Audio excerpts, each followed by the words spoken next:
I've always wanted to speak to other African American male individuals and black boys, find out explicitly from them, what does it mean to be a black male educator, and nonetheless, what does it mean to serve and then to actually need service of individuals and be black in this country and nonetheless a male. So we have this evening with us. If you all can't see in Facebook world, Instagram, or YouTube, but you will be a part of the conversation. So here we go. Once again, welcome to Chalkboard Confessions. This is the Teacher's Corner. The Teacher's Corner is the corner that's designed to educate you, give you insight on what we go through as educators, what we experience, what we know, what we believe, what we deal with daily. And more than anything, what defines us as educators. We shape, we mold, we make a difference in this country, in our communities, in our families, daily. Like it is a nonstop, ongoing process, and it never ends. So with that being stated, welcome to the show, each and every one of you. Our Teacher's Corner here today. We're on with the topic, discussing the topic, ladies and gents. What is the role of black men and black boys in education? So I'll allow that question to just kind of settle with you. What is the role of black men and black boys in education? So when we think about that question, we're thinking overall, hey, what is a black boy? What is a black man? What is their role in education? How many black men educators do I know personally within my family, within my friendships, my one-on-one daily interaction? How many of my black boys are actually getting the quality education that I would desire as a parent? You don't have to be a parent to care about young people. So the question is, what exactly would you want your child or anyone that you love or the generations to come to be exposed to guide? All righty. So today we have individuals who are actually part of our conversations, and we're going to actually allow you all to come off mute, if you don't mind, and please introduce yourselves. We have first education leader, Mr. Allen himself. Please come off mute and introduce yourself.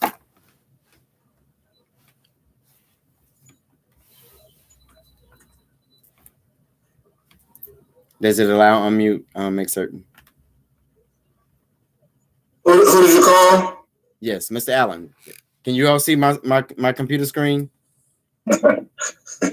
Yes. Thank you, Mr. Brooks. All right, there we go. Good evening, gentlemen. Good evening, ladies and gentlemen. Thank you for joining this call. Thank you, Mr. Brooks, for having me on this evening. My name is Evan A. Allen. I'm the academic coordinator for the Howard University Upward Bound Math and Science program, where we actually serve high school students in Prince George's County, Maryland, students 9th through 11th grade. We're actually recruiting at the moment. I'm also a Ward 7 native. My parents actually also grew up in Ward 7, so basically the second generation of a Ward 7 native in this nation's capital. I've been former commissioner of Single Member District 7003 in Washington, D.C.'s Ward 7. I actually started the Black Kings That Read Literacy Initiative at C.W. Harris Elementary School. Also initiated the Morehouse College Day within Ward 7 as well. I'm happy to be here, and thanks again for the invitation, Mr. Brooks. No doubt. And are you comfortable with the title as an educational leader? All means, I'm very honored and humbled for that title, sir. Thanks a lot. And I really say that with the most humble spirit, because your resume supersedes exactly the title, but you're definitely the epitome of an education leader. So welcome to the show. Welcome to Chalkboard Confessions. Thank you for the patience of technology of today.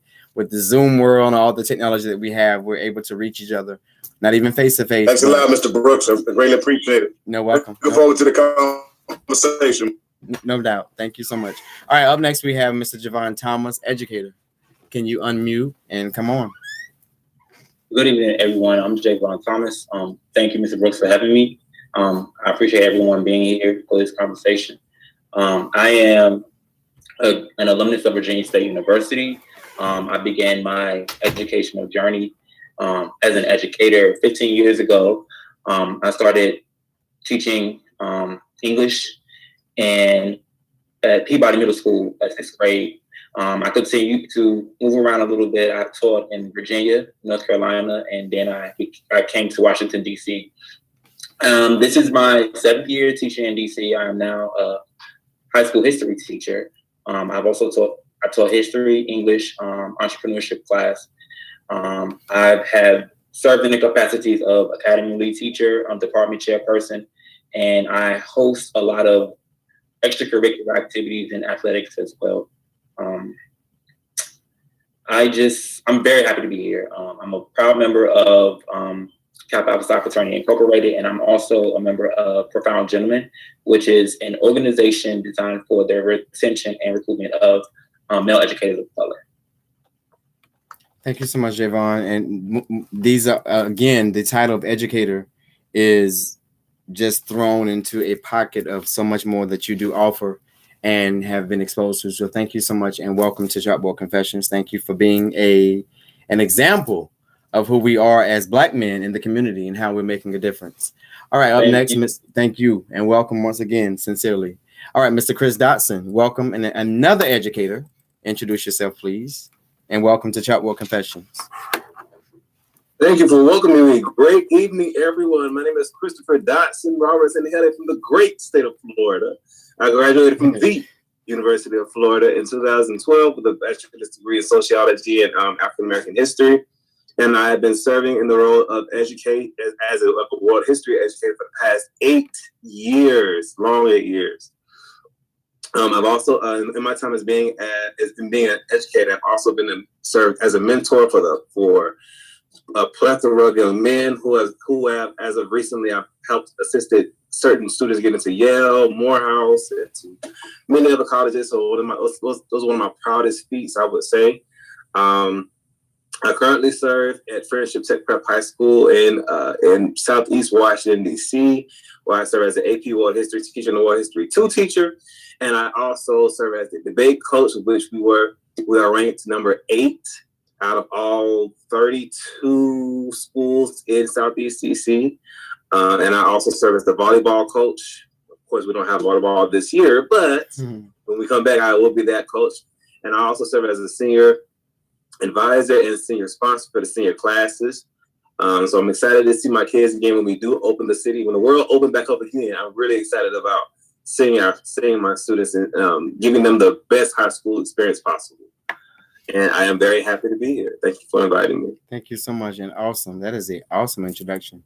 I'm glad you led with that because I don't think I could have followed past that. But awesome job for really pushing who and what you're about. And thank you again for your service and what you provide to our African-American boys specifically. So with our 3 gentlemen that are on the panel and everyone else that is actually inside of the call, if you don't mind, we've had identified individuals who would speak specifically from their experiences tonight on what it means to be a Black male educator in education today. But any other callers that we may have, if you don't mind at this time, I'm going to actually stop sharing so we can see you. Can you please introduce yourselves? I'll quickly introduce myself. What's up, everyone? My name is Eric Colazo. I'm a longtime DC educator now. I can't believe I hit 11 years. I currently serve at Washington Leadership Academy as a principal there. And it's just good to see this collective right here. I'm looking forward to hearing our voices. And props to our people who are panelists. Welcome so much to the conversation, I will say. All right, who's next? I could introduce myself real quick. I'm Jonathan Mebs. This is my 2nd year teaching. I graduated from University of Maryland, originally grew up in Northern New Jersey. I'm currently teaching computer science at Washington Leadership Academy and AP Computer Science for the whole 10th graders. So. All right, thank you. Welcome to the show. Thank you so much to the conversation. Not a show, but a conversation. Thank you for coming to the conversation. All right, who's up next?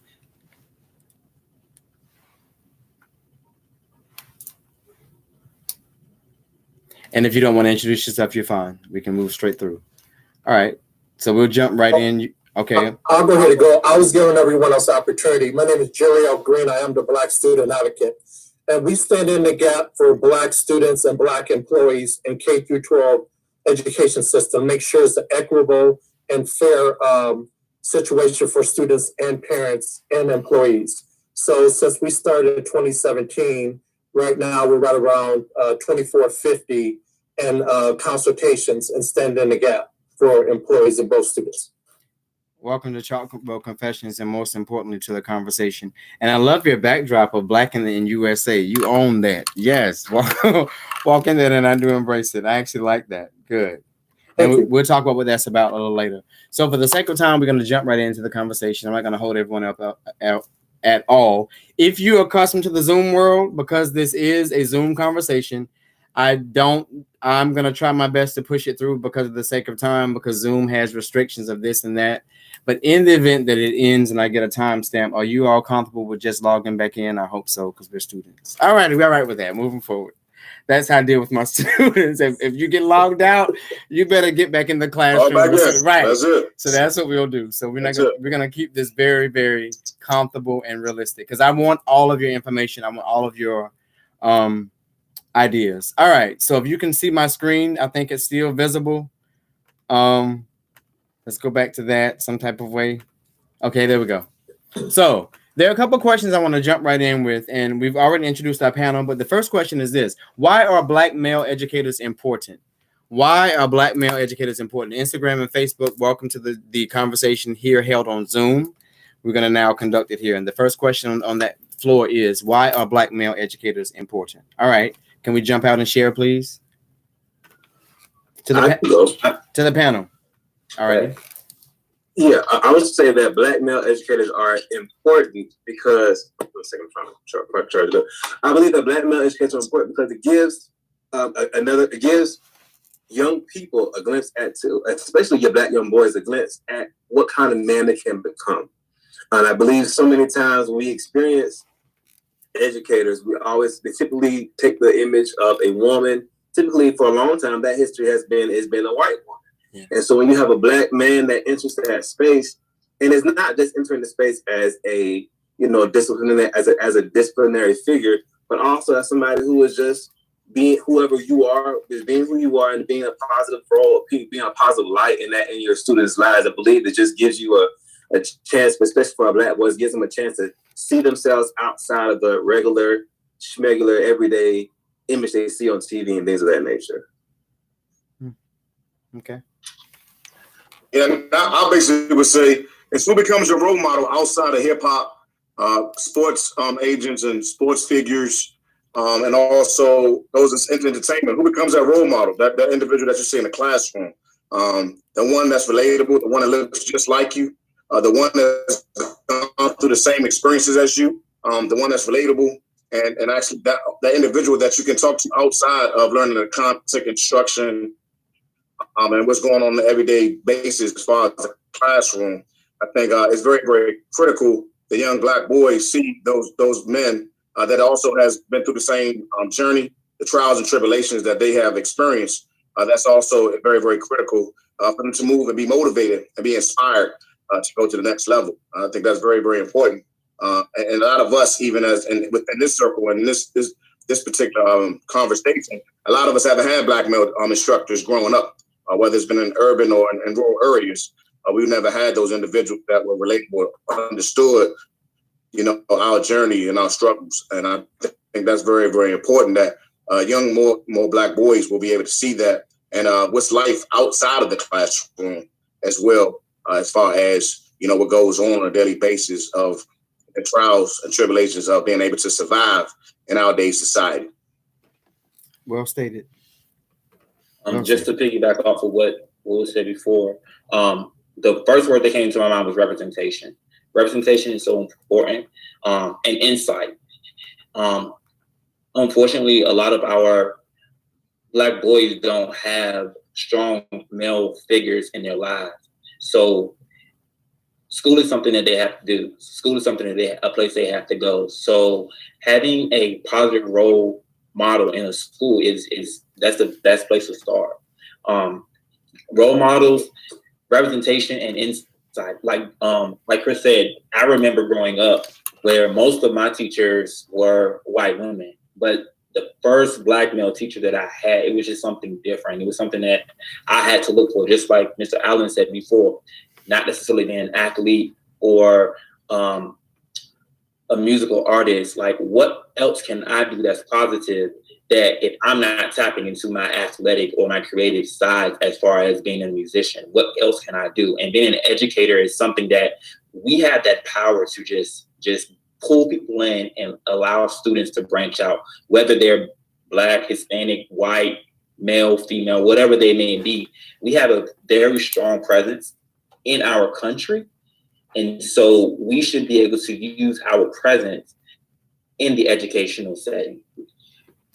And, you know, as I'm listening to you all, thank you so much for you all's input to this. And you're right. As we build I call it a franchise, the franchise of Black men, because we're so much less than the minority in education. And sometimes our voices feel as though I know for me, I was exhausted every single day that I would teach. And it was not necessarily because I had all these tasks or I was doing these awesome lessons of this and this, but I was exhausted of just pouring my spirit into students that I know needed me. And they needed me for that moment that I had them right in front of me. I never got a certificate for it. I never received this for it or that for it. But I personally was just within myself knew, and it's saying 9 minutes. I don't know why it's so short, but I will reset everybody after this, if you don't mind. So everybody be very conscious of this. The same link that you joined, please reset. I don't know what's happening.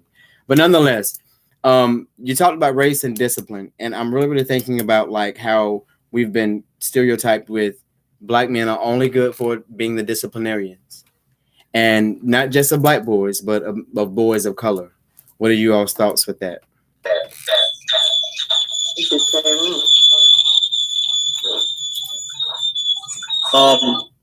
We are so much more than that. It bothers me when it's, because I've been in positions where it's been like, hey, Thomas, can you go do this? Can you go get that? I'm like, why? Like, why are you looking to me to do it? Like, for me, I approach all of my students with the sense that I'm going to build a relationship, a genuine relationship with this student. So I may be able to diffuse a situation or get a student to do something differently because I took the time to actually get to know that student. It's not because I'm a Black man, but I think that sometimes people look at it and just see like we are these powerful figures because we are these powerful figures. But that's not what we are. That's not all we are. We are so much more. There are so many layers to us that we don't always have to be that disciplinarian or that person who they're afraid of. Like, right. It's like it's a bad feeling for, and I'm sure you guys can attest. It's a hurtful feeling that we're called to be the one to scare the kids, right, or to be the ones to put fear in them. Oh well, if you don't do it, I'm gonna go get this person. Like why it shouldn't. It's just a bad feeling. I felt that way. I don't like it. And those are the types of conversations that we need to have with our colleagues. And most of the time, I would say it's mostly female colleagues who would like to point us in that. And this is my experience. Who would like to put us in those lights that we are the people who are there for disciplinary action. We'll take one more person to jump in. Again, we're at 7 minutes. I'll talk a little bit more about that question. That's a great question. We have to have the image to show our students, our scholars, even our mothers and parents that it's cool to be educated. You know, that you can be educated and smart. You can be cool, you have swag. A lot of our young men don't understand that in today's time, is that you can be an intellectual and also you can have swag at the same time. I mean, there's my Morehouse brother who started a Real Men Teach campaign where you don't have to be in a traditional classroom to be a teacher. You know, the barber can be a teacher. Right. It could be your coach. It could be your football coach. It could be an entertainer. However, you know, we just got to find ways and avenues and strategies, you know, to paint an image, even through entertainment, that it's cool to be an educator and that you can have swag and be intellectual and a philosopher at the same time. I think a lot of us, if we had that opportunity to meet those particular educators, whether it been in middle school, high school, or even in college, that was that one teacher or one professor that we were able to connect with, that we was relatable to, that we wanted to build a bond with, that we wanted to have a relationship with. And I think that's very, very critical in today's society, especially when you're talking about in inner cities and throughout urban America, about how are we relatable as far as our boys just want to listen to Lil Wayne and Lil Durk, but also let's talk to Mr. Thomas or Mr. Brooks and see why they are our great role models and our great assets, just in case entertainment or becoming an athlete doesn't work out. That's just my piece. You said something very valuable, and as all of you have. So collectively, what I'm gathering, and within 6 minutes, class, We're gonna take a break in 6 minutes, and we're gonna reshare the link, and we're gonna rejoin, and then it'll be reset and good 45 minutes together. But anyway, you all spoke earlier something very valuable that talked about like carrying the, I guess I can say, the weight of being there for our students, being there for our sisters. And when I say sisters, I mean other African American female teachers who literally are educators just like us, but they really are looking to us as Black men to say, hey, I'm not really looking to a white man to come in this classroom and handle our Black boys. I need you. And so there's a very thin line between just being a Black male educator and that only. Like, can you really go in your classroom, clock in and clock out? I think one thing we really need to also like pay attention to is the rules that certain schools have in place. Okay. So, for example, when we talk about discipline and how Black male educators are typically held accountable for the discipline piece of the school or for the discipline culture of a school, we have to be leery, one, of the rules that we're sending the kids to that person for. Because a lot of the times the schools, what they do is they'll have rules that are inherently racist against our Black boys. Mm-hmm. Like, for instance, sending a child to school for their pants sack, or sending a child to school, sending a child to the disciplinarian for their pants sack, or sending a child to be disciplined because of a dress code, which is all, in essence, respectability politics, which is a derivative of white supremacy, right? And so you're going to send a child to a Black man to be told to get his pants pulled up, but then when he leaves the school building and he looks like what we used to call a mark because he got his pants pulled up and he looked like we've seen instances of certain kids being targeted because of the uniforms they wear inside of Washington D.C. We've seen kids being shot up and getting beat up because they go to a certain school because of what they wear, right?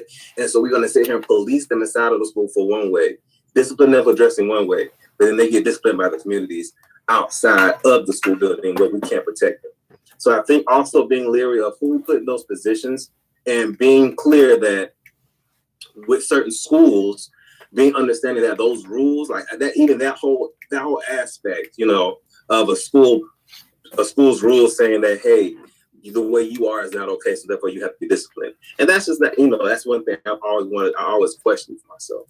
And I always thought, like, okay, I don't mind being that disciplinarian because I'm going to look out for you either way.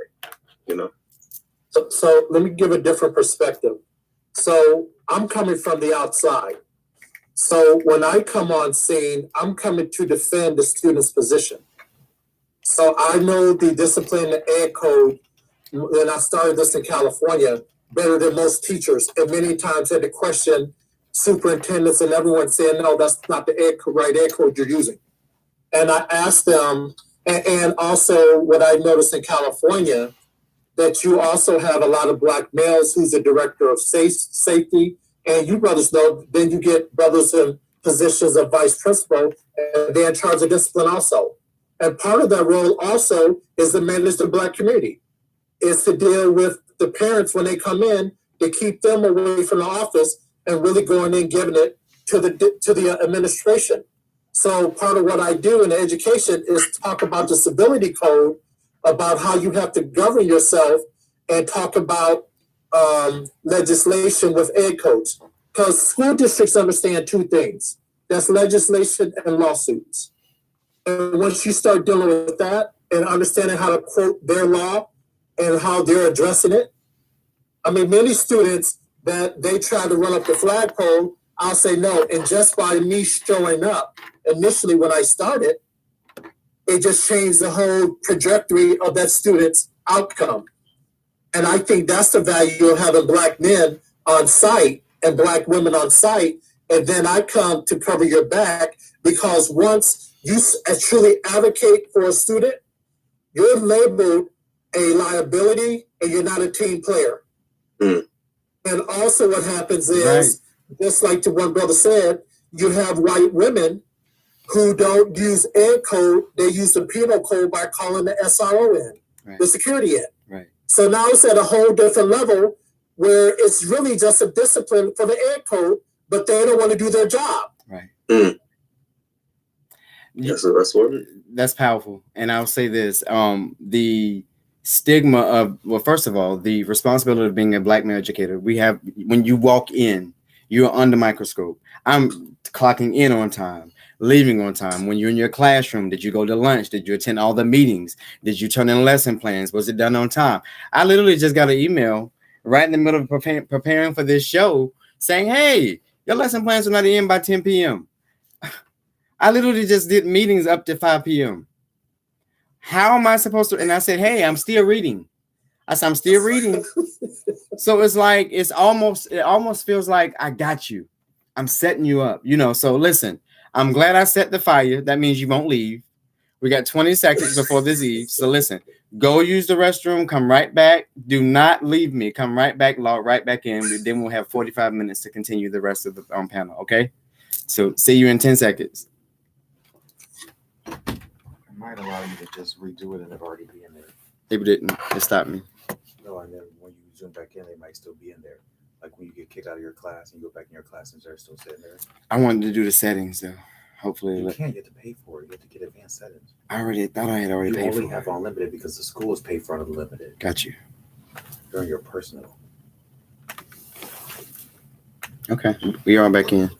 Oh, hey, Facebook. So listen, I've been giving you all a little snapshot of what we've been doing here. People on Facebook can't see none of the speakers. I've been showing them. You don't know what we got going on, right, Facebook? So listen, Facebook, I've been showing you all the candid conversation tonight with my black men, my intellectuals in education, and we've been discussing what it means to be a black man in education, even though we've had and have oftentimes experienced difficulties in the classroom. We know how to maneuver because this is what we do daily. Black men put fires out daily. No preparation, no support, literally make it happen. And you're not actually acknowledged for the work you do in making it happen. You're called out when you don't make it happen. And that's what the life of a black man is from my experience in education. So thank you all for being so flexible. You know the world of Zoom. We all jumped into a whole new world to learn to educate our youth and to just give them the best that we knew. So thank you, Instagram. Thank you, Facebook. Thank you, YouTube Live. Thank you for being patient. We're going to continue our dialogue with our black men here in education. All righty, here we go. All right, so we're back. I had to ghetto it up tonight because everybody wanted to see you all. They were like, I need to see their faces. Some of them are trying to get dates and husbands. We're not confused about what's happening. How many times have we as black educators had to kind of steer the meeting back because, and that's a whole nother conversation. We talk about that later. But anyway, no, as black men, we've had to deal with a lot, not just being educators, but being men. Being role models, father figures, being people that just have to be able to deal with the process no matter what was happening. And I know for me, I am exhausted of just being role model because you feel like you give your all, and then even at the end of giving your all, you still end up not being acknowledged for what you've given, but you always acknowledged for what you don't give. So let's talk to that, and then we're going to jump back into our conversation. So how much is enough? Do you give enough? Does it end? Yeah, I think at the end of the day, I'm thinking so many brothers on this call that go above and beyond to be able to do their due diligence serving not only their scholars, but families and the community at large. I think, there's not enough time in the day. We only have 24 hours in a day to serve, those scholars that you work with on a daily basis. I know of some of the schools that I've actually worked and gave my all. It's been very, very challenging to do extracurricular activities, start a mentoring program. And so the day never ends. And sometimes, working in urban America or even working in rural areas, a lot of men that's on this call, sometimes we have sleepless nights because we worry about every young boy that we interact with. Right. We also understand that after they leave school, the world and society is some face, and they have to learn how to be able to survive and get to navigate from every day that we're educating them. And sometimes it's like a never-ending cycle of when they come back the next morning, we have to start all over again to make sure that they're understanding the content and everything else as far as them being able to move to the next level and become greater. I agree. Thank you so much for that. All right, so go ahead. I'm sorry. Oh yeah, I want to speak to what you were talking about earlier, especially like as to a role model. Mr. Brooks was actually my first Black teacher. That was 8th grade. Wow. Wow. And now that I'm in high school, I'm actually understanding a lot more why Mr. Brooks was an important necessity to me becoming who I am. I enjoyed Mr. Brooks' class so much, not solely for the information, but for what he did, how he talked to me, what he imparted in my life, how he changed my life. Always throughout the day, every day, he would tell me after class, remember who you are. You are not like the rest. I am different, so different from a lot of my classmates, and a lot of my classmates don't know how different I am to them. I have huge dreams, goals, and aspirations. I come from a different family as a lot of my peers do come through, and Mr. Brooks saw that, and he just always was there to remind me and let me know who I am. And recognition was something that he never looked for, but at the end of the day, what people want, recognition at the end. But I never really got a chance to thank him, but he knew, like, thank you. So I'm going to say it publicly. Thank you, Mr. Brooks, for what you've done for me. You have changed me so much, you and a lot of other people, but like you have really made a huge difference in my life. Now that I'm in high school, I'm looking at a lot of lessons that you told me and we talked about, and it's really helped me get through what I was doing. And I've changed, and I'm excelling. I am on honor roll, and that is something that I've tried to do for years, and I couldn't do it. But I've been on honor roll for first, second, and third advisory. So thank you for all that helped me, and y'all are truly a blessing to us as Black boys and the Black community. Wow, that's a lot to take in all at one time. You all know that's on this panel as Black male teachers, we don't do well with recognition. We don't really do well with people being able to be right here in our face, but we do hope deep down that we are making a difference, and that makes a difference, because all of our students, whether they succeed or not, always end up coming back to us saying, hey, you made a difference. So Gregory, I will just say this to you, as someone said to me when I was your age, just pay it forward. Pay it forward, pay it forward. And it's even with the individuals that are your age that don't have what you have, don't do what you do, but you pay it forward. You expose them to what a better life can be as best as possible through your interaction with them daily. And just be an example in everything that you do. You're not perfect, you won't be, but you definitely can be a light to darkness. And a lot of people that work with you don't desire to do wrong. They just don't know, and they don't have the training in that light. Everybody has a light, but they don't necessarily have the guidance that you've been given. So that spoke volumes. Thank you so much. Thank you. For real. And that's what every black educator really wants to happen, in our lives. Can you all see the next question? Thank you so much. Can I say something? Yes. First of all, congratulations. Kudos to you, Greg. That's really good. But I want to say that I think that for Black men, it's not so much about the recognition, right, but about the appreciation, right. And I think sometimes people get those two mixed up. Like, you don't necessarily have to be recognized for what we do, but the fact that we're appreciated, that says so much more than being recognized in front of everybody or getting all these accolades. But to know that you've done something for someone and your work has not been in vain and they appreciate it, to me, that speaks volumes. Like, that's more important for me, to know that what I'm doing for you, you appreciate, because then I will continue to do it. And I know that what I'm like, the work that I put into it, the blood, sweat, and tears that I've done, that I put into investing in, it's not gone in vain. So I don't know if anyone else feels that way about recognition and appreciation. I do. I think that when people are actually speak, I think that recognition comes with the territory of being in education, but I don't necessarily think that people, especially we as Black men, we don't really care about that part, but it does come with it. And we have to be able to be comfortable with that, because as just given, whether you're ready or not, you are making a difference. And if you're making a difference, I feel like you really, really should be acknowledged, you know, for what you're doing and how you are making a difference. And so that's the key that I look forward to. And I'm just grateful that the time that I've spent investing in other students, that they were actually able to gain some insight in their lives as to who we are and what we have been trying to do. So that speaks volumes.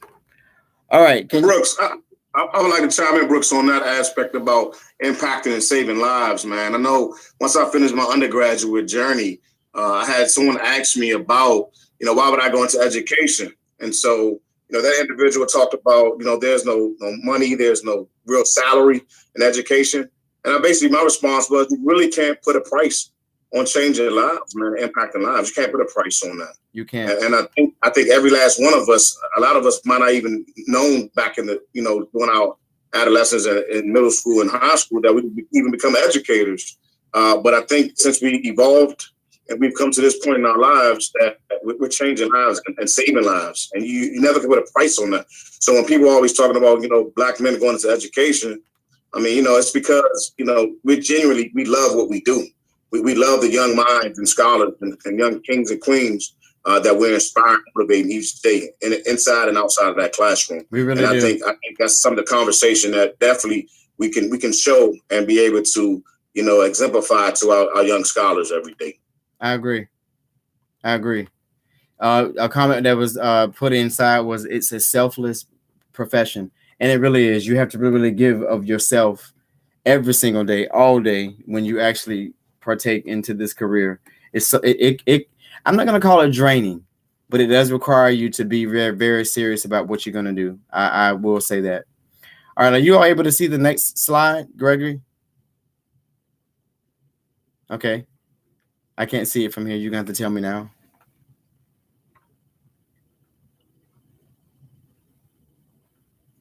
You want us to read it? I just want to make something you can see it. What's the next question? How does race affect academic achievement? Okay, there we go. Yep. So how does race affect academic achievement, you all?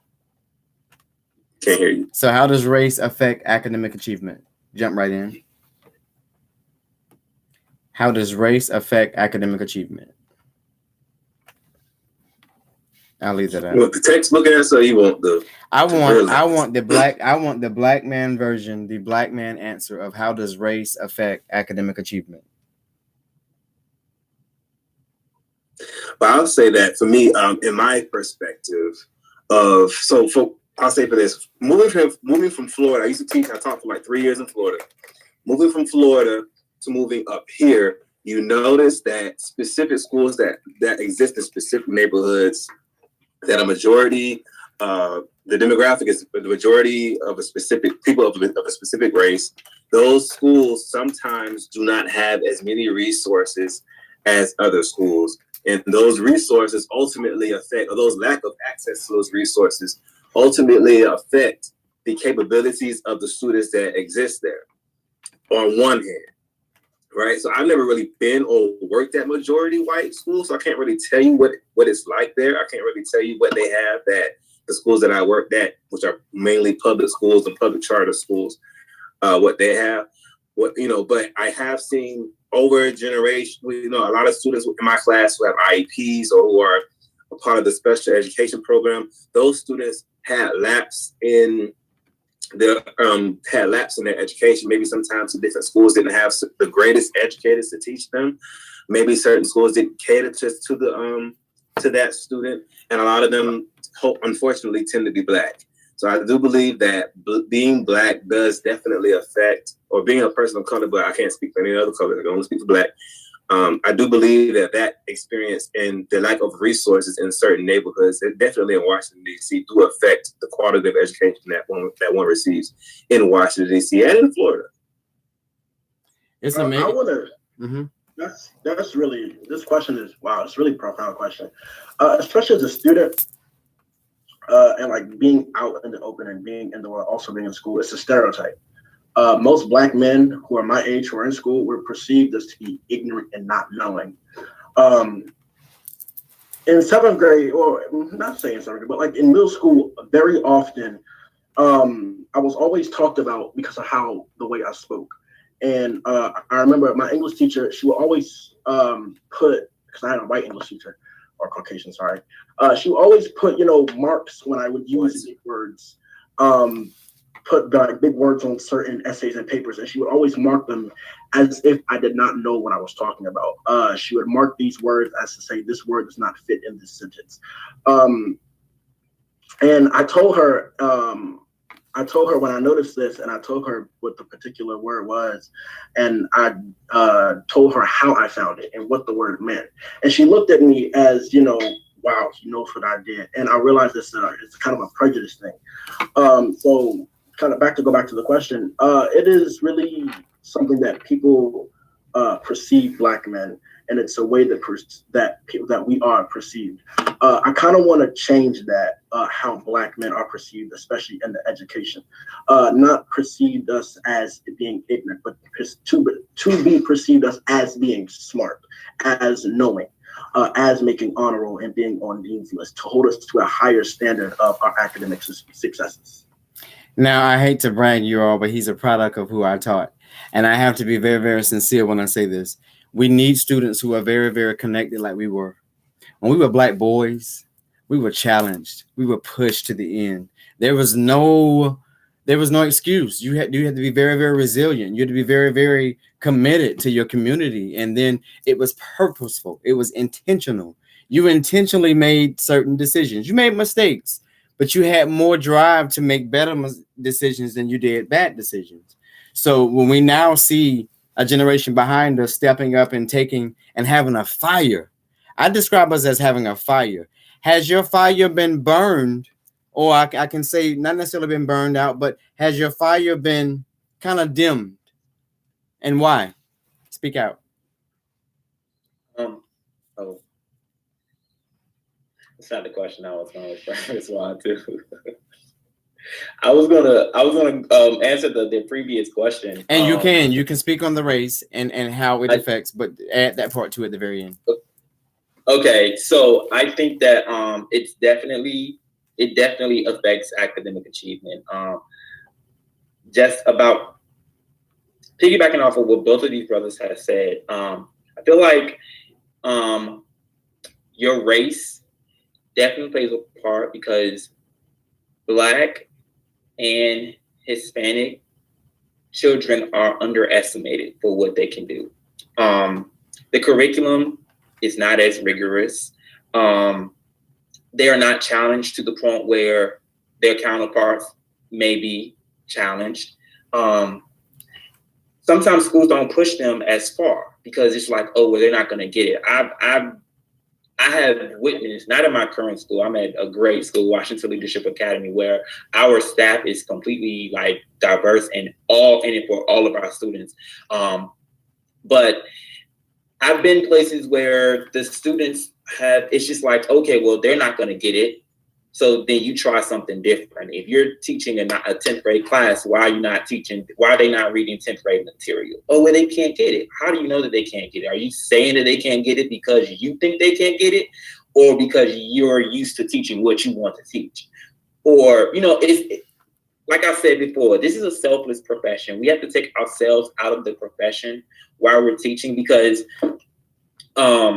we have so many, like, this is what we signed up to do this. We're here for the kids at the end of the day. And so I've witnessed Hispanic kids being stereotyped or not being able to understand the language or not being able to speak the language. So their curriculum has been watered down. Oh, Black kids are not going to get that. Yeah, granted, sometimes there are some things like SAT questions that they may not have the experience or have that background knowledge about some things. But what are we supposed to do? We're supposed to expose them to that. We are the teachers. We are the ones who are here to give them that exposure and to give them that extra knowledge that they don't have, so that they can be able to compete with people across the country. Right. Like, that's what we're here for. So yes, race does have a very impactful effect on academic achievement, because it starts with curriculum, and definitely, like Chris said, resources. When we don't have the resources that Other people have. What do we do? You're right. We are all educators. We know how to get what we want. Let me tell we you. write grants. We do the things that we need to do so that our students can excel. They can compete, and they can feel that when we're pushing them into the direction of whatever is next after high school, be it college, the military, or the workforce, that they can compete with everybody else. But sometimes we're not preparing them, and in fact, because we're afraid of the challenge. And I think before we move to the next question, I really wanted to bring up a point that you mentioned pertaining to curriculum. I think a lot of what we deal with, as I would tell my students when I would teach them, by way of English,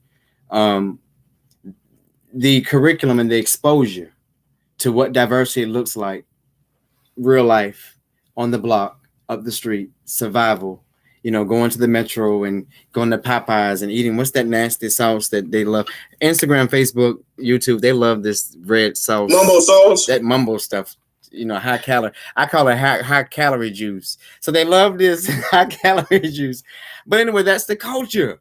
Who am I as a teacher to stand in front of my students and tell them, how you black kids that's just not right. You embrace it all. So I said all that to say that the exposure that I've had with my students and being able to walk with them was the curriculum. I wanted to be able to show my students what they look like, what mumbo sauce looks like, what the being on the front stoop and hearing sirens in the background, and then watching a speed off go up the street. And the people say, well, why do you want to expose your students to things that are life-threatening? Because that's the reality of what they live.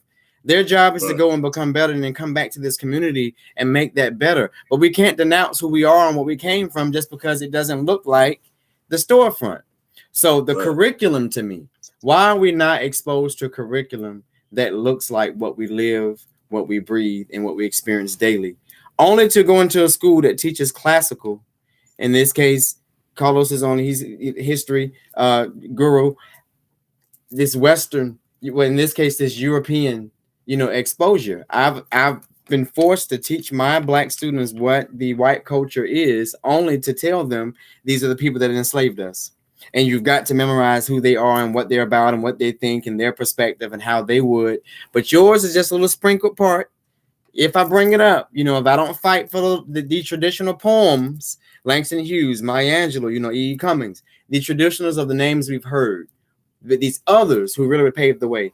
Why is the African American curriculum in this case not a priority like European? I'll piggyback with you on Mr. Brooks and to the other gentleman that also talked about even the aspect of giving up, or are the lights dim? Do we feel like we're exhausted?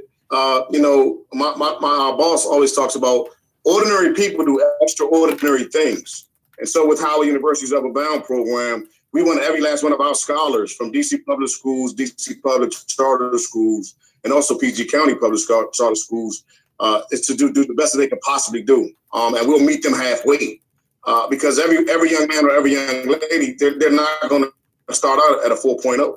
Some of them might have a 2.0 or 2.5. So we have to find ways to meet them where they are and to guide them and to instruct them and to motivate them that they can do the best they possibly can do. And so when you guys are talking about like the mumbo sauce and all those type of things as far as culture and DC history, I'll even take it a step further of, we want to preserve go-go music, right? And we're always talking about the Don't DC Go-Go, right? So DC history is only taught in 3rd grade and in 12th grade. So while students not learning about their DC history and culture from 4th grade through 11th grade, that's very, very important to also actually incorporate those type of examples of how our young African American, brown and black kids will be able to learn about DC culture. I think that's also critical because our students will be able to embrace that. Because a kid right now is not going to talk about backyard or talk about Rare Essence. They might talk about the Reaction Band or maybe T.O.B. and T.C.B. But we got to be able to change the narrative and articulate how we're able to meet our students where they are. I think that's very, very important. And at Howard Upward Bound Math Science, we want every student to be able to obtain their dream of going to the college of their dream. Because it's not about, what college choose you. It's about what college that you want to actually attend. I agree. And that's having options. So I've always taught, as you all do, my students, what options are all about.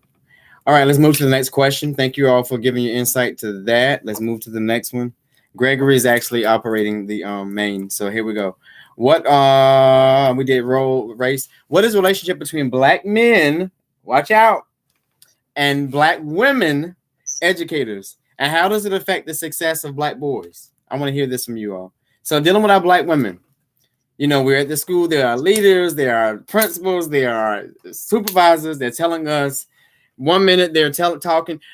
I've witnessed it personally. I've witnessed our sisters talk to white men with respect and then talk to me familiar. And so I've been there. Jump in, you all. What is the relationship between the role of black men and black women educators, and how does it affect our black boys? You tell the black boy, you jack him up in the classroom, talk to him like you should, daddy to son. You said it straight. You're done. She comes behind and says, I'm writing you up. You talk to him aggressively. You can't do this. You can't do that. He needs to be hugged. He needs to be loved. Okay, jump in.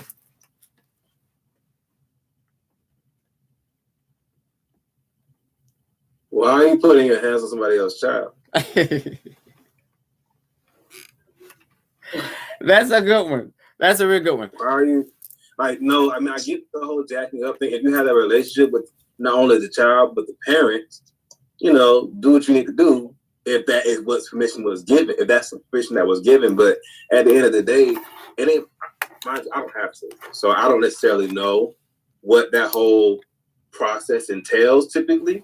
I haven't had to enter that space because of the fact that there's a mutual respect put in place that if I have to get called in, I'm always the last resort with my mentees more so.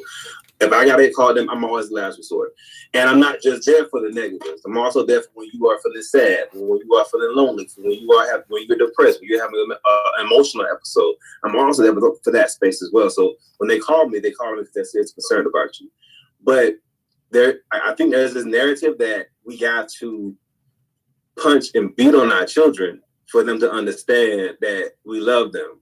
And that just, to me, this does not sound, it doesn't sound okay.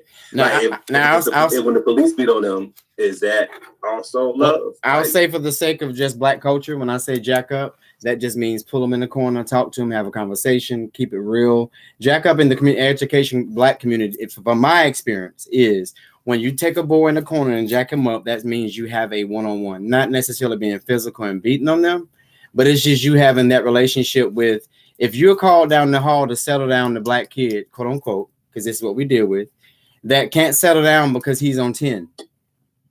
But you have the relationship with him to pull him in the corner and say, hey, what's going on with you? That's the relationship we're talking about. So not necessarily violence, etc. I'm glad you brought that point up because that's what most people think our relationship is about, that we only know how to go physical. We only know how to be negative. And that's exactly the point that I wanted to bring out in today's discussion. That's exactly not what we mean. That is a stereotype. That is a myth. In our community, the relationship, the culture is, I can pull you to the table. I can pull your card. I can have a one-on-one with you and you still know that I care after I've been there for you, checked you, and kind of supported you on getting back on track.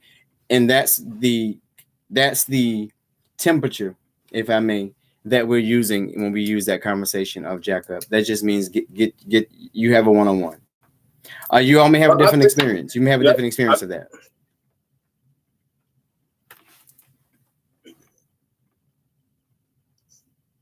From my experience, I think that our sisters in education, I think they appreciate the hard work and dedication. Some of this, if not all of us, are actually, investing into our young men and our young ladies. I think sometimes it's not articulated and might not be spoken, as far as the appreciation. But I think since we're under a microscope, I think all of them are observing, our relationships with our scholars on a daily basis. And I also think that, we set a presence into our school buildings, into our communities, into our society, as far as being that black male, having that presence of, being that, that role model outside of being an educator, but also just setting the tone every day. I know certain mornings, some teachers would say, Mr. Allen, how's such and such doing? They have a good morning. I mean, it's those type of examples, where, you know, you have our sisters coming to talk to us and having those candid conversations about how the young men are doing, what's going on with their families, what's going on in their community. So I think there's an appreciation. It might not be, I guess showcased or applauded, but in the same token, I think a lot of them, are very, very grateful and gracious, that, we're not just at an administrative level, but we're also in the classrooms, setting the example for our young men and young ladies to emulate, what they see on a daily basis. What they see on a daily basis. So I will, as I'm thinking about that, I'm thinking about, I'll show you. Instagram wants to know. There we go. They're right here. They want to see the men. All right, there they go. But on a daily basis, I'm just thinking about like my relationship with my students. It's always been academic and it's been respect. I call my students Mr. and Miss. So I always give them the title and the respect behind it. But I also have that still ability to pull them like their dad would. And I just feel like I'm not saying that we take on the role as fathers, but there's a thin line between you pretending like you are just a teacher as a black man. And that's just my approach. You don't mind me jumping here too. I think there is something to say about how black boys respond to physicality. I think there is a difference between doing harm and just interacting with physical touch. And I think in this day and age, there's a certain type of temperature right now where we err on the side of caution. But I've definitely, like within like my days as a football coach and even as an academy director or even now as a principal, every once in a while, wrapping up one of my boys and like, give him a noogie and then I say, yo man, go to class, come on now. And like that kind of interaction will still brighten their day and refocus them. And I think, people have differing opinions upon it. Like you shouldn't put your hands on it at all. Like others, I think, especially within the Black community, will see it as like that is building community. So I think like, we have to toe that line and recognize like some people see it as unprofessionalism as some people do, or just building community. But our Black boys do respond well to that. And I think there's something to be marked about that. And then the other side of the coin, though, is you can't rely on that solely.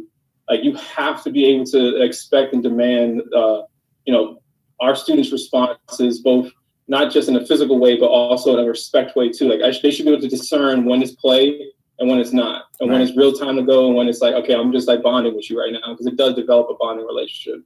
Right. I think on the piece about like the partnership piece of working with our Black women who are our colleagues, and it's always should be seen as a partnership. And I think that one thing that I've noted over the time in my experience is like there are times where I, as a Black male educator that I identify as, is I have to be an advocate for my Black boys. I have to be able to articulate and be able to pull them aside. And sometimes, and this is not all, but sometimes our women educators don't get that same vibe that we can get with our boys. And I think that's how we step up as advocates. And like, it's definitely draining as hell to have to like always be that disciplinarian and that kind of thing. But it's also kind of like the duty and responsibility we feel sometimes to be advocates for our boys and make sure that they are dealt with it, whatever specific situation, to the best possible outcome. Because I feel like sometimes it's too quick to, and like they, I mean the general day, not just women, but people can be too quick to just cast our boys aside because of behavior, because of whatever. And we got to step in to make sure we're advocates and whoever's doing that to them. I agree. Thank you, Eric, for Mr. Collazo, for actually contributing that part, because it means a lot. I'm not a football person. Let me tell you, I tried out for football. Oh my God, probably 4th grade, and only because my other friends ran and did it. And I knew before I walked in that field that I was nobody's football or anything. I was more interested in the band, and to keep it real, I was interested in being a cheerleader and lifting the cheerleaders. That was my experience of it. But I didn't see that around me. So I didn't know that it was okay to embrace that. And so as you say that, that really, really gives me the peace to know that our boys, no matter if they're walking on the football field, in the band room, in the classroom, or being a historian, no matter what they are, they have us. And they have us all and all of our experiences. But what we have to do, as Chris said, as you said it, and everyone that's contributed to this conversation, is make yourself available. Just make yourself available. And don't create stereotypes. Don't create boundaries in our boys. Do not create that. Open it up, give them wisdom, but don't tell them, well, a man has to do this. A man has to do that. A man has to think this way. Respect, love, giving back to the community. However you choose to keep that, to me, that's your business. But a man does not have to have a baby by 22.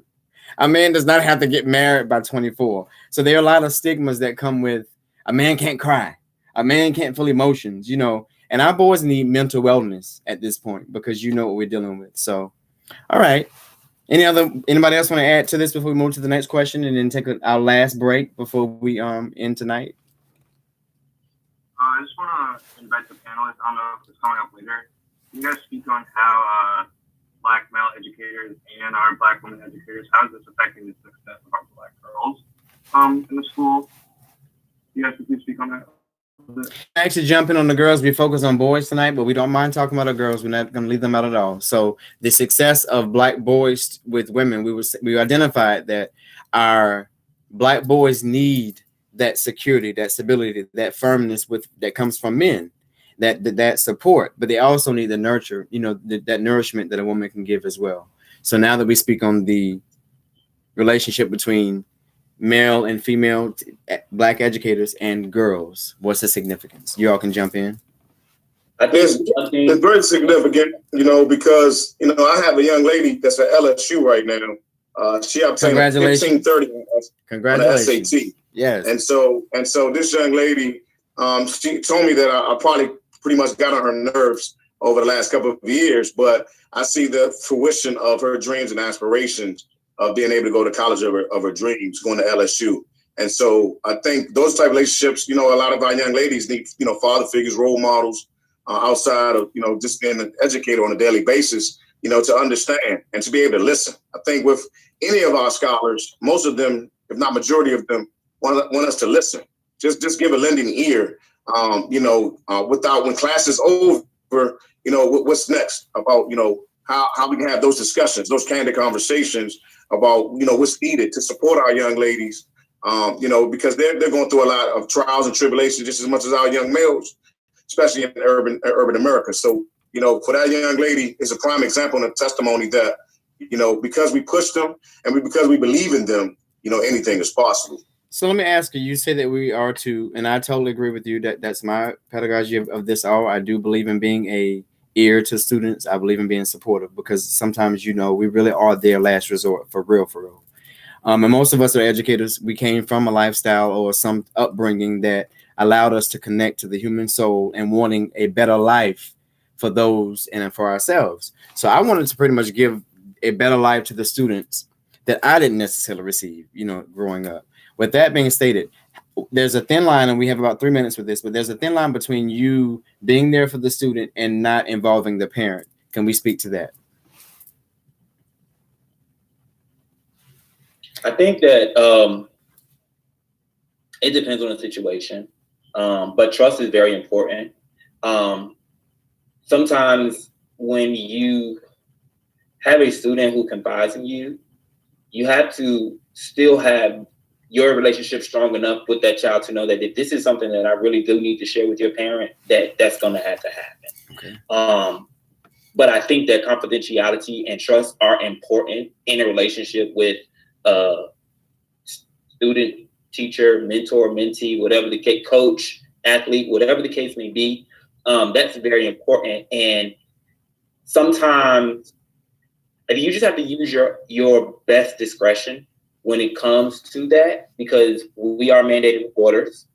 As educators, we are mandated reporters. So it depends on the situation, I think. We do that survey every year. What? We do that survey every year. I think everybody knows what that survey is about. Exactly. So it depends. I think it depends on the severity of the situation and the conversation that is being had. Right. But also understanding the role that we have in their lives, because sometimes there are some kids who are going to share things with you that they don't feel comfortable talking to their family members about, or they don't have a certain family member about, right, that they can speak to about certain situations. Right. We don't necessarily know the demographics of their home life. So some of them may look to us as father figures or big brothers that they can only speak to us about a situation. So I think we just have to use our best discretion when it comes to that. It's on a case-by-case basis. And I think with you stating that it's very important to once again embrace as Black male educators that we are not just educators. We really, really make a difference in the students' lives that we deal with daily. Honestly, and I think it's so it flabbergasted me in such a way that some people really cannot understand as educators that some students really don't have the family and the upbringing that you actually have been blessed with. You know, I came from South Carolina. We are family galore. I'm talking grandmother pushed out 16 plus.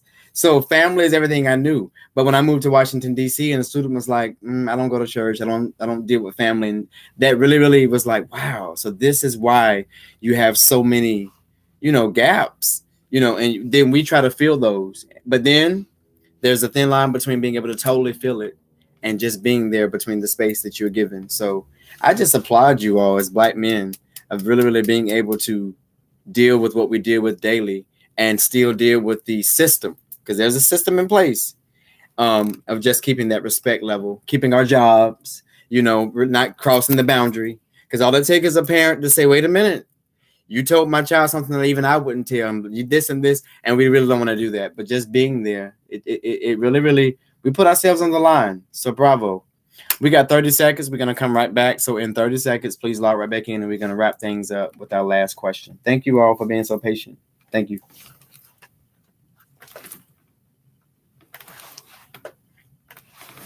All right, Facebook, Instagram, and you've been witnessing YouTube. You've been witnessing this yourselves. You've seen and heard everything that has gone down with our male educators. You've seen and heard directly what they've experienced, what they've been through, how they've been through it, and come back. So what we're trying to do is make certain that we tie it all up today and give you firsthand ear knowledge, firsthand experience of what and how. Uh-oh, what did it say? Start without. So let's see. I'm still doing this Zoom thing. All right, let's see. Does it allow me to join? Let's hope. All right. So we're still doing this Facebook. I'm going to keep you all abreast of the conversation. We're going to keep this going. I'm hoping that you all are enjoying. Please chime in. If there's anything that you would like to say or do or, you know, add to the conversation, do that for me. All righty. But thank you for chiming in. This is not a one-on-one face-to-face like we normally do. This is you all listening in. I'll figure out a way for you all to be able to see their faces. Give me some time with that. But in the meantime, stay connected. All right, let's continue, you all. Let everybody in the room. I'm going to figure this Zoom thing out. I'm so used to being on my class account that I have hundreds and hundreds of minutes and open. But because I went on my personal, I didn't want to use my school account because of professional reasons. But I'm definitely going to update this because I feel like this is a platform that we need to use more often. And it's not just to always talk about, you know, Black men's issues and Black men's approach. But I think that we really need to not ask for permission. We really need to make it known that there really are Black educators. You know, so that's my stance with it. All right. So let me share for the last question. And I don't want to hold you all up at all tonight. I know this is what has been a sacrifice. I appreciate it. But I definitely wanted to get your perspective and to share it. All right. What do Black boys need from Black male educators? That is the question tonight. What do Black boys need from Black male educators? And we have you all, I forgot to share his stance. We do have Greg Spencer. I'm going to show his picture and give him his moment. Greg is our student corner. So he's the voice of our student corner. I wanted to introduce him earlier, but he jumped right in. But he's the student, the scholar student, as I identify him as, but he's our student corner, Greg Spencer. So he will give us voice to what, in this case, what Black boys need, in this case, from Black male educators. So we can jump in together as well. But I definitely want to end this question with Gregory at the end. So what do Black boys need from us, you all? You want to start it or you want to end it? I want you to end it, Gregory, but I want to hear from everyone else. But everybody can jump in collectively. I believe Black boys need from Black male educators. One is understanding and just giving a listening ear about their everyday struggles, what life entails for them before they come to the classroom and after they leave the building. I think a lot of them, you know, just really want to be heard. I think a lot of times at home, they're just listening, you know, even maybe sometimes in the community, they're just doing a lot of listening, but no one is giving them the time to talk. No one is given an opportunity, even within the classroom. It's just daily instruction. It's content. It's the do nouns. It's the content. It's this part of the, you know, the breakout session and those particular things that take place in the classroom. But I think a lot of young males, they just want Black male educators to be understanding, relatable, you know, and compassionate, you know, and empathetic about, you know, their experiences on a daily basis. and also, dream along with them. You got guys like Meek Mill and these entertainers that always talk about dream chasing, and so I think, when you have those type of convos and dialogues in the classrooms about what entertainers are talking about, whether it's an NBA player, whether it's an entertainer, whether it's an actor, I think those type of conversations, I think really need to be had, because a lot of young males, some of them are not thinking about going to college. I know that my alma mater, Morehouse, they partnered with Bank of America to start an entrepreneurship class. And some of these young males, they want to become entrepreneurs. And so those are the type of discussions I think that we need to have early. You can talk about entrepreneurship to the elementary school student, and then you can, work as they're evolving from elementary to middle school to high school of becoming an entrepreneur. And I think that's critical and key. But also, just, sacrificing. I think a lot of us have already been doing that, but also, I think a lot of us can do more of that. And I think, giving a listening ear can change the trajectory of our young men, saying that, there are our Black male role models and educators that really love us and are very, very compassionate about our outcome. I agree. I totally agree. I agree with you as well. I wanted to add, I just wrote some words down. Honesty. They need us to be honest with them, to keep it real with them. Like, tell them what's what. Trust. They, like you said, they need an ear. They need to be able to trust us with them. Understanding, I said experience and exposure. They need that from us. Like, some of them they may not know too many Black men who've gone past high school. We've gone past high school, so they need that experience. They need that exposure. Sometimes, like you said, an ear, but sometimes what they need from us is to lend us their ears so that we can share stories with them, share our experiences with them. But the major thing that I think that they need from us is support. They need us to support them. It's nothing like when I've had students who are, hey, Mr. Thomas, can you come to my game? I got a basketball game this weekend. I've driven from DC to Gaithersburg, somewhere, I don't know, out there. But I've driven far, like, to just support and just to see a smile on his face, like, when I showed up to the game. He's like, oh, you actually came? Like, yeah, you asked me to come.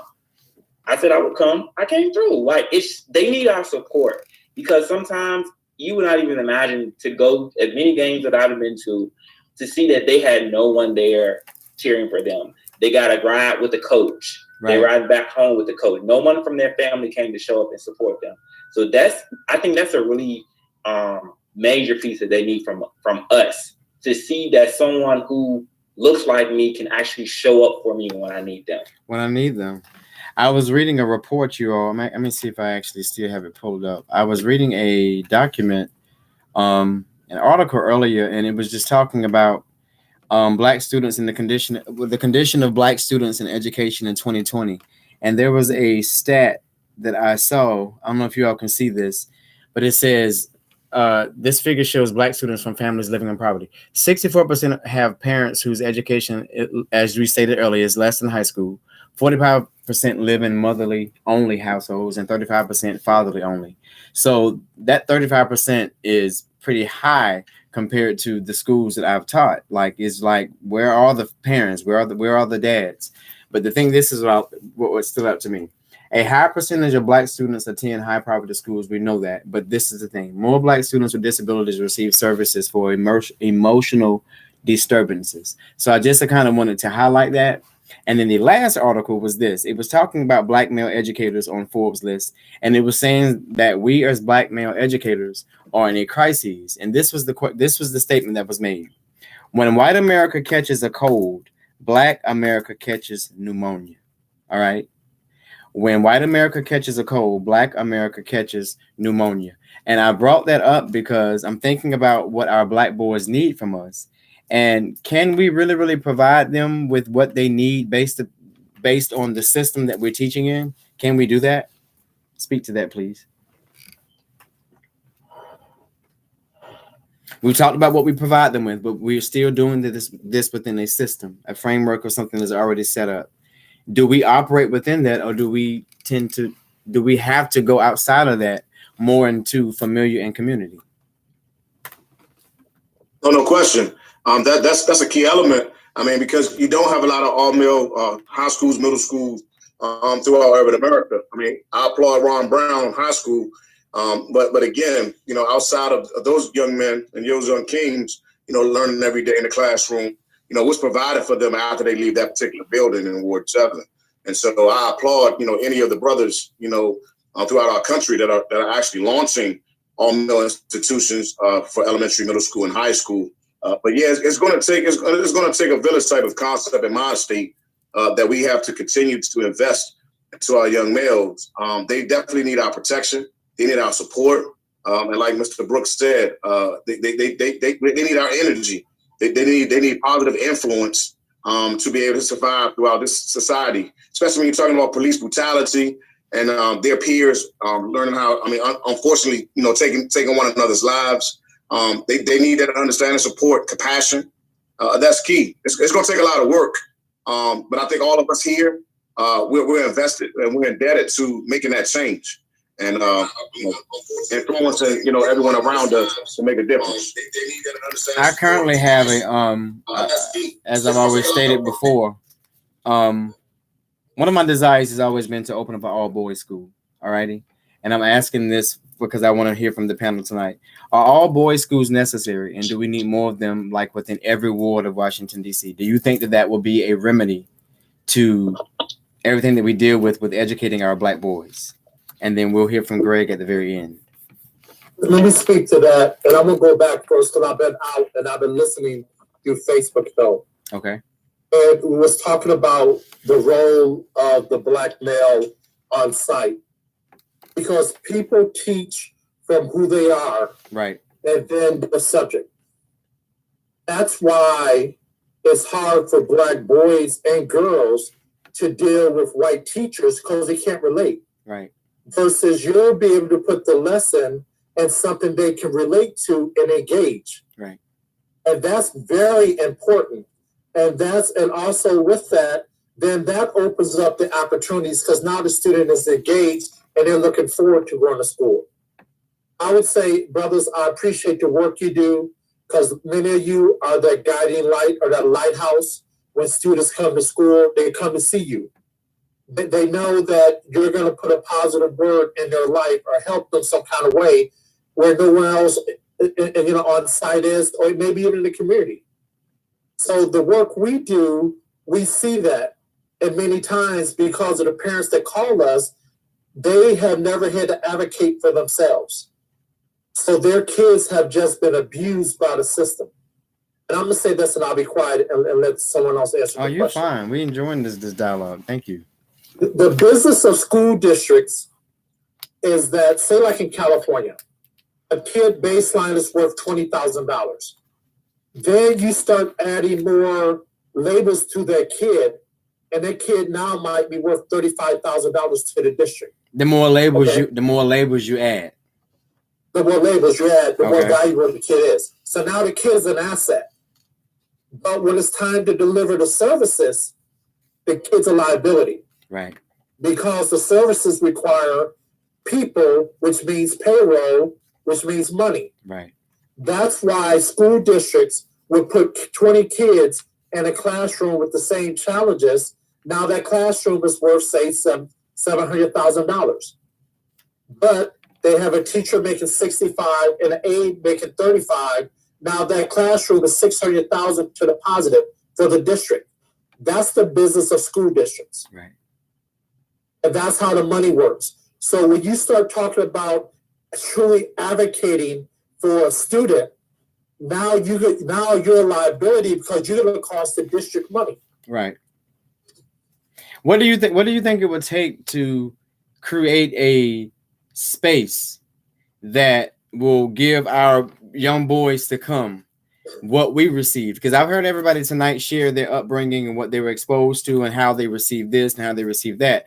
But how can we collectively, as Black men, come together to make certain that Greg Spencer, the student scholar tonight, is taken care of by the time he hits 12th grade? He's in 9th grade right now. So in 3 years, how will he be able to walk into the college, on the college campus, have his dorm decorated. He has the support. He's dropped off. He has the whole emotional support, the mental support, all the above from the community. So even if aunt, uncle, mom, and dad can't be there, what can we do as Black men in Washington, D.C. specifically, or wherever maybe in the world, because there are people from different states, etc. What can we do as Black men collectively to make this happen, no matter what LEA we're working with? You want me to answer that? Yes. Or someone else? Just from your own personal, what can we do? One, I would say that the fraternal organizations have to collaborate. Also, the church, you have to collaborate with the churches, because we got to get the full support of the community. Yeah. Because once we have the full support of the community, someone gonna have a discount card. Someone's gonna have something to fill the void. It's not always going to have to come straight from money. It can have someone who say, I have a discount, I'm gonna get that comforter. I have a discount, I'm gonna get that from Target. So it's just collectively finding out what resources we truly have. And that goes back to slavery, where we couldn't communicate with each other. So that's the key, is to continue to open up the dialogue and say, hey, you know something? We're going to have 10 kids that's going to go to Howard. We want to have this as the end result. Now let's reverse engineer it. Okay? Now we're going to need 12 pillows. We're going to need 12 comforters, 12 or 24 or 36 sheets and the sheet package. We're going to need, meal cards. We're going to need all these things, and then start going to the community, say, how can you support this effort? Okay. I agree. It almost makes me want to create an organization to throw everybody into one pot to make certain that we take care of all the students here and there and just provide them. It's a village, as Mr. Thomas said. It takes a village. Okay. I wanted to add into that. At the school I work at Friendship Tech Up Academy, we do what I'll say is we do a great job. We call ourselves the historically Black high school, because we do a great job in what Mr. Green was saying in regards to creating spaces, like having trunk parties for our senior class. Like we have a big old trunk party where all the families come together and bring what they can, and they have a little bit extra to give it to somebody who might not have.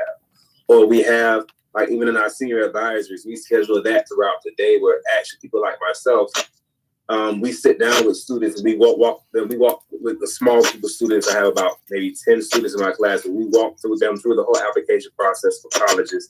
We walk them through the scholarship application process. We walk them through FAFSA.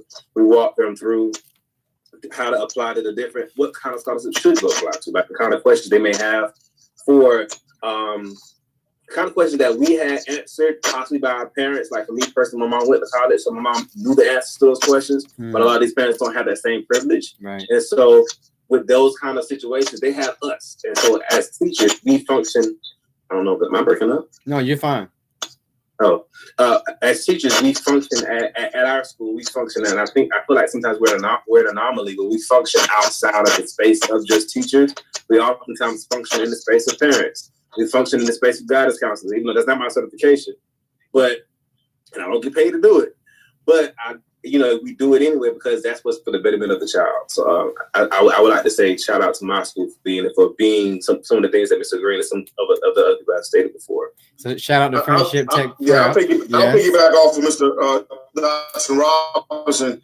Shout out to Miss Principal Kune Boop, which also allowed me to come and present to the high school students at Friendship Tech High School in Ward 8. And I think it's about branding and recruitment and also campaigning. Right.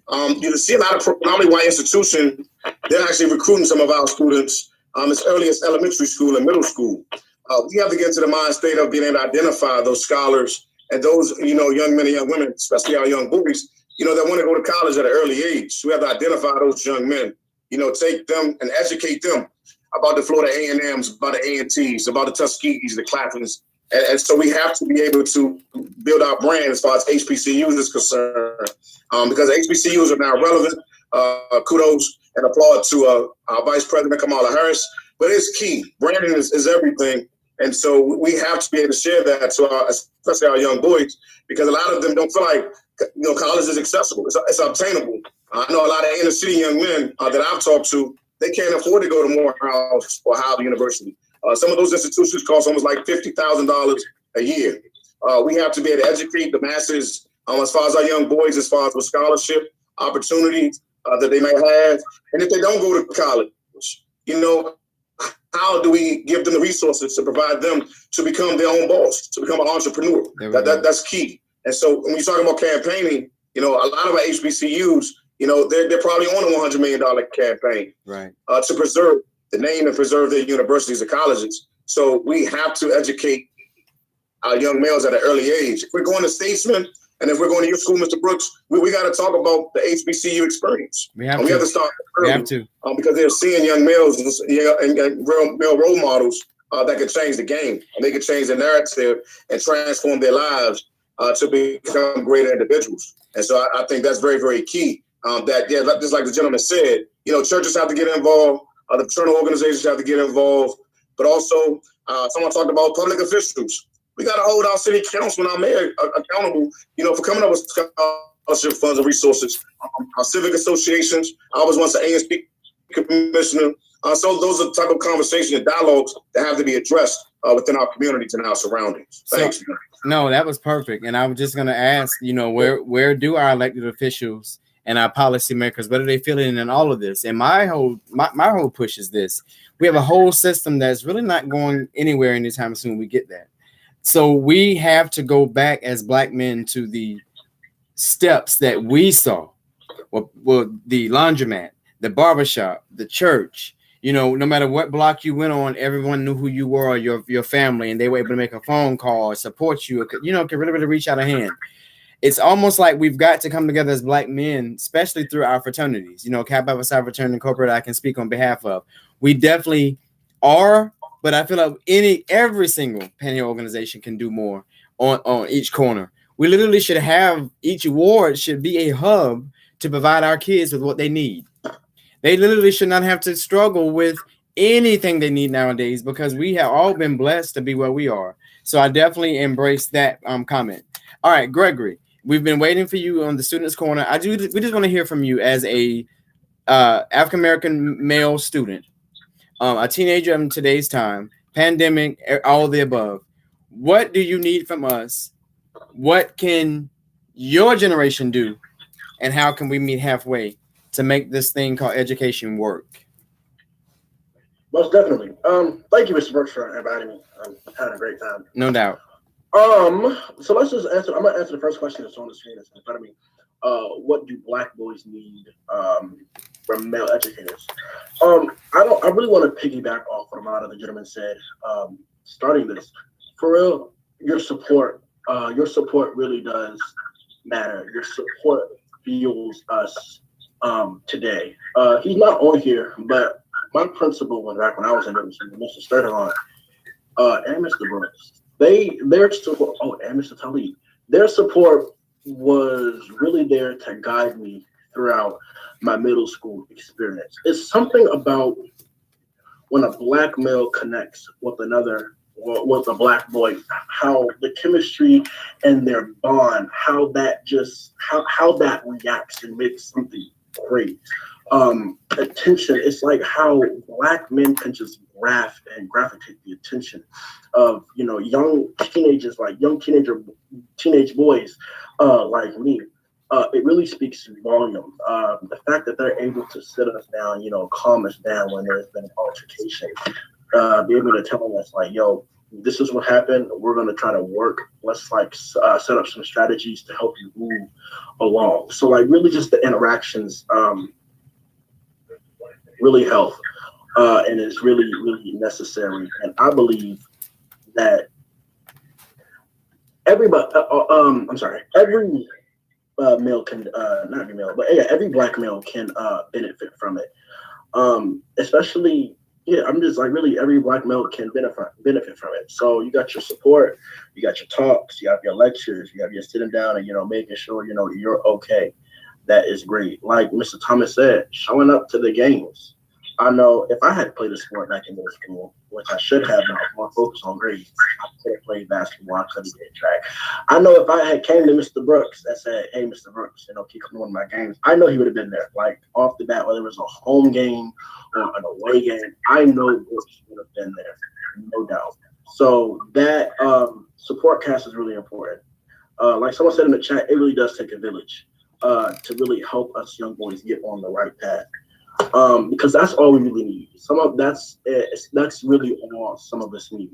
I, like myself, come from a single parent household, not having a relationship with my father at all, and that is unfortunately a lot of the stories and a lot of the cases for some of our Black men or teens who are in school not having a father at home. So like it was said. Like it was mentioned before, having a Mr. Brooks at school to having a Mr. Thomas at school, it really helps and it gets us on the right path. It really does. It helps. It guides us. It is a male role model in our life. And it has helped me a lot. Like I said, Mr. Brooks has really had an impact on me. I try not to get too emotional because when I think about it, I tend to do get a little emotional. Because he was there not only to guide me in an academic way, but in a spiritual way and an emotional way. Many people who know me, they know I'm a very spiritual person. For a while, and even to now, I'm strongly considering, following my calling, and that's to preach. And I talked to Mr. Brooks about that, and I'm like, this is something I'm really passionate and I want to do.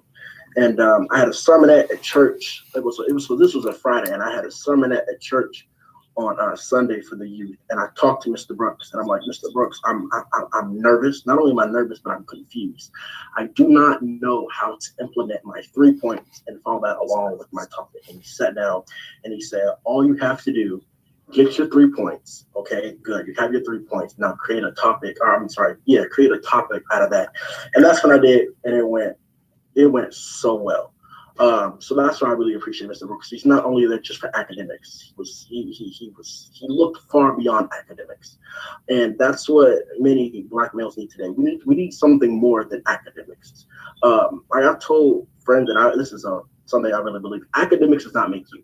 I've talked to a lot of children today, and I see them stressing out over school and just really, they cannot get over that they're failing in school. And one of the most things that I tell, one of the most powerful and influential things I tell them is school is not school is just a very small portion. You have so much more to you. Like you said, you have your family, you have your sports, you have all these things that make you. School is a very, very small portion. So let's try to move beyond what school is. We can work on school later on. But yeah, that's what I believe on that. What do Black men need? What do Black boys need from male educators? That's my take on that. Is there another question? No, that was perfect, Gregory. You summed up. I feel like collectively we all just wanted to hear from our young boys and what they think, what they feel, what they believe, because we know what we can provide you all with. We know how we can support you. But if we can hear directly from the voice, directly from the generation that is experiencing, Gregory, Gail and Bobby, mute. If we can actually experience father, single parent. Did you mute, Gregory? Gregory, mute. It's another one. Gregory. Press mute on Gail and Bobby. Oh, thank you. I did that? No, you should. I need you to. Oh, I'm sorry. All right. So what I was just saying is this. We really appreciate you for just giving your input. Not that you've said anything that other students may not be able to express or summarize, but it means so much to us to hear from whom we are trying to influence. Because Gregory, the charge to you is to uphold what we're trying to pass down, because it's been given to us. So just with that, I want to say to you, thank you for being a part of our conversation tonight. You've sat among grown men who are doing this on a daily basis. You've seen it, you understand it. And not just as a student, but you're able to now take this and give it back to other Black boys your age. So the challenge to you is, as best as you can, influence your peers, your Black peers, your Black boys and girls to be the best they can, and to not fight what we're trying to do and create for you all and in you all. Does anyone on the panel want to elaborate on that before we wrap things up tonight with our final thought? Anyone? I have a question. Are we still going over that question, why education is important? Yes, you may elaborate on that very quickly. Oh, yeah. So I'm going to be really, really short. I'm really, really brief. Why is education important? Growing up, I was always told that education is the one thing that nobody can take. They can take your house, they can take your car, they can take your money, they can take everything from you, but they cannot take your education. Me as a person, as y'all can probably tell, I pride myself kind of on education and how well I grasp concepts in school. Oftentimes, I have not left school until I've understood topics. And It's true. now we're in a virtual setting, so it's a little bit more easy to do that because all you have to do is private, and that's just a teacher. So now in school, that's what I'm doing, and that's really shown a difference in my grades and how well I'm excelling and that I'm grasping concepts in school a whole lot better. I'm done. I'm gonna let y'all talk. I've talked enough. Thank you, Mr. Brooks, for having me. To all the esteemed guests on this panel, thank y'all for coming. Mr. Brooks, thank you so much. I love all of y'all. All right. Love you too, brother. I wanted to say something. There was a question that was posed earlier. I think Mr. Brooks, you asked, someone asked, do we need all boys schools? Yes, that was a question earlier. My response to that is I don't think it has anything to do with the students. I think we need to focus on who the staff members are in the school, because you can have all boys schools with the wrong staff. And I think Mr. Green said it earlier. It depends on who is pouring into these students. If these boys in this all boys school can't relate to the staff members, be it whatever, Black, white, Hispanic, male, female, Asian, whatever, if they can't relate, do you really have an all boys school? Like, I think the staff matters most in these schools, because I know people who have gone to all boys schools, but they don't feel like they thrive. They didn't get that experience they thought they may have gotten. Same with HBCUs. I went to an HBCU, but sometimes the HBCUs are staffed with people who are not Black or who do not understand the Black experience. So you cannot necessarily teach from a standpoint of, I understand you, so I can relate to you, you can relate to me. So I think that's the deeper question is, who's going to be staffed in these all boys schools? That's a good point. And let me piggyback on that.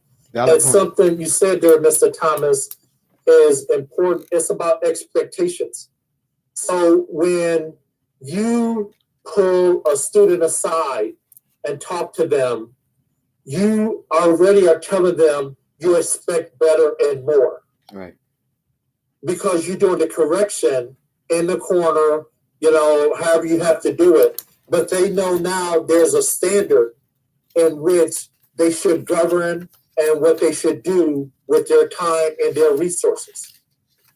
And I think something else, I think it was Ethan, I think that's the brother name, that was the assembly member. But he said something else that was important. We got to think about also, because our boys many times are told to be quiet, be quiet, be quiet. Yeah. And I once met two brothers who was being abused by the school in a meeting. I had all the staff members be quiet. And they went around the room, said, Mr. Smith, you said every time I came in the room, you're just going to kick me out. You told me I was going to prison. And these boys got empowered because this first time they always had a chance to talk back to the staff. So part of it is that our boys many times and our girls are always stifled and said, be quiet, go sit down. And being an entertainer, it gives them a chance to let their voice out. Gotcha. That's powerful. So stop silencing our kids of their truth, their experiences, excuse me. A lot of teachers, if they can't deal with your experience or your level of experience, they'll push you away because you'll be labeled as strange. You're labeled as oh, I can't deal with that. Him, he's this and that. And there's never anything wrong with them, as you said before. It's just sit down and listen. Listen to them. Don't silence them. And actually meet them where they are. If they're telling you that what their issues are, actually meet them there. It's not that they can't do their work. They just can't get to school by a certain such time because they've got to drop little brothers and sisters off. So I get that. And you've got to kind of come off of the traditional spectrum of it all. Keep your job. We get that. But to service the students, you have to be about community. You have to be about empathy. You know, and that's the big press we have. So equality means every kid gets a pair of shoes. Equity is every kid get a pair of shoes that fit. That fit. Right. This means the school district have to meet the kid where they are. Yep. Not the student have to come where the teacher is. That's true. And what we find is that the teacher really haven't advanced many times their skills, and they might have been a teacher 15 years, and they're not doing anything extra over the summer to improve their skills, and they continue to kill we can send our kids to what we call the killing fields, because understand we have geniuses at 2, 3, 4 years old. Yeah. But once they start going to school by 11, they're just praying just to be able to graduate. Yeah. And so something is wrong with that. And we've got to work together collectively to do that. So listen, you all, I'm gonna say this. We could go all night, all day, and I'm definitely once a month I do this panel, but I'm really pushing myself to do every 2 weeks now because I feel like we need to get this out more. Next show, I'm talking to women because I want to hear from our sisters and I want to hear what their approach is prospectively, and then I'm gonna bring us all back together. So everybody on this panel, I'm gonna hit you up again. I promise you I am. We're gonna fill the house, and I'm gonna make it all extra nice that we can and do. And by that time, we'll be back into one place where I can actually have my live shows again because I'm used to doing this live, so we can all be together. But just in the 4 minutes that we have left, I just want to know from you very quickly, as we wrap up tonight, the role of Black men and Black boys in education. I just want to know from you, from your experience, your heart, your mind, your soul, and what you commit to, your pedagogy. What is your educational philosophy to shaping and molding and changing education for Blacks, period? And everybody can share that collectively. Take 15 seconds. What is your educational philosophy on Black America, like our role in education? I feel that with any student with the proper support and services and access to opportunity and accountability can succeed. Perfect. And that means different levels, though. That's perfect, though. It's almost like scaffolding up. Good. I agree. My educational philosophy is all students can learn. They just need direction, and we are there to direct them. So depending on the type of educator we are, the type of individual we are, it's going to have a lot to do with the direction that they go. So we hold the keys to the bus. They're riding the bus. So where are we driving them? It's up to us. We have to drive them to their success. Okay. All right. Jump in. We're down to a couple more minutes. Jump in. I'd say for me at this point, it's really pushing for and advocating an accurate storytelling of Black and brown faces and voices. We are put in positions right now as educators where we can amplify that. And I think we need to continue to do that to not only increase representation, but also give our chance for our students to have affirmations and recognizing themselves in curriculums that we know are typically white canon. And we need to make sure that we're building, or dismantling that canon itself. I agree. All right, about 2 more.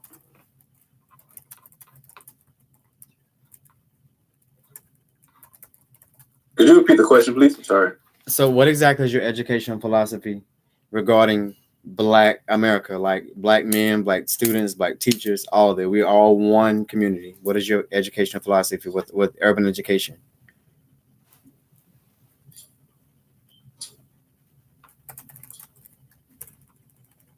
I believe so. My philosophy with Black educators and education, and as a whole, is that I teach history, and so a lot of the times, like what Mr. Colazo was saying, we like to whitewash our curriculum to fit the narrative of what America, what history really was.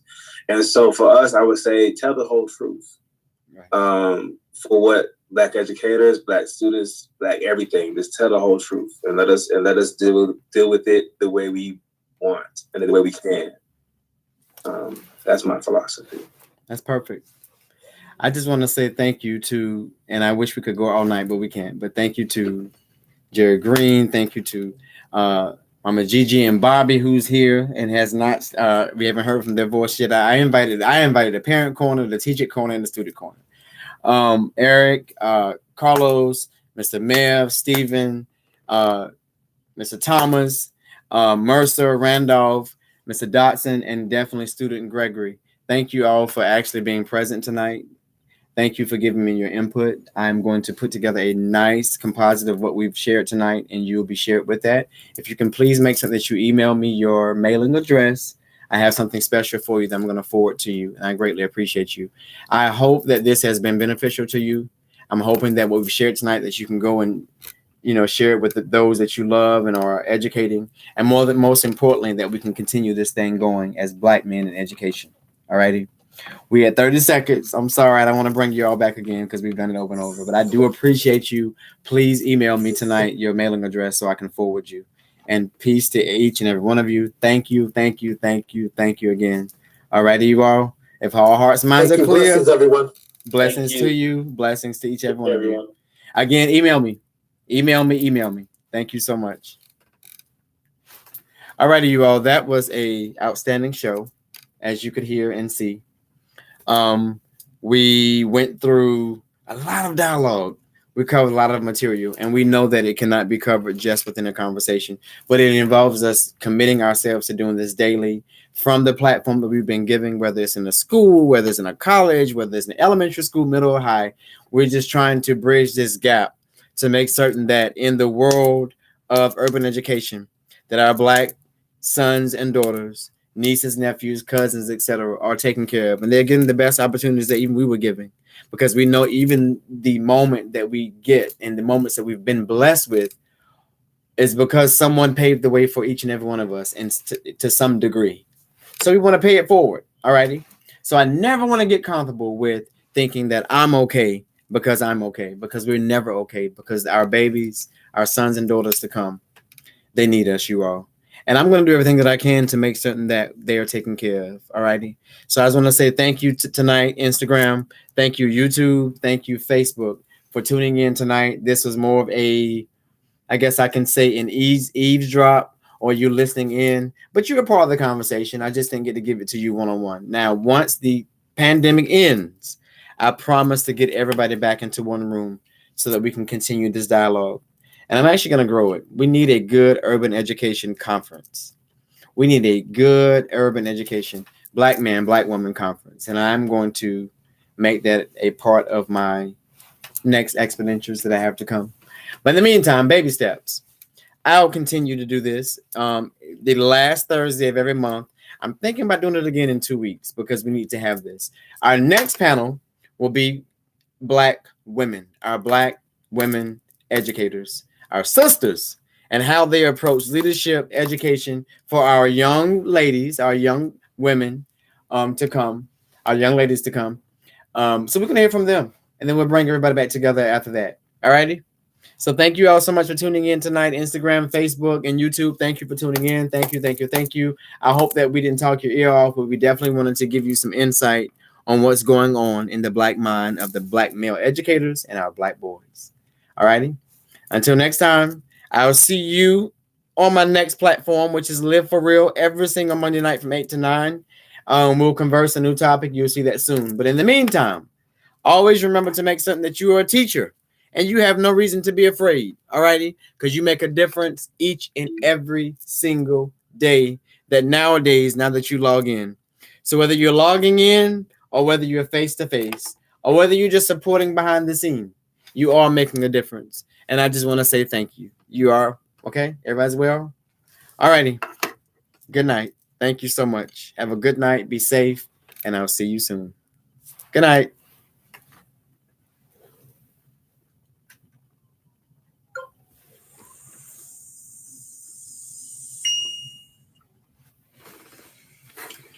When this COVID thing is over, we'll be in the studio. That's the joy of it. I'm excited about that part. All right, here we go. Who knew that we would be where we are? Hello, Instagram. Everybody is getting settled. Welcome to the show. Welcome, welcome, welcome. Let's do. All right, I'm gonna welcome everybody in. If you use that code. That's fine. Thank you. Welcome in. All righty, so here we go. I'm Marco Brooks. Welcome to Chalkboard Confessions.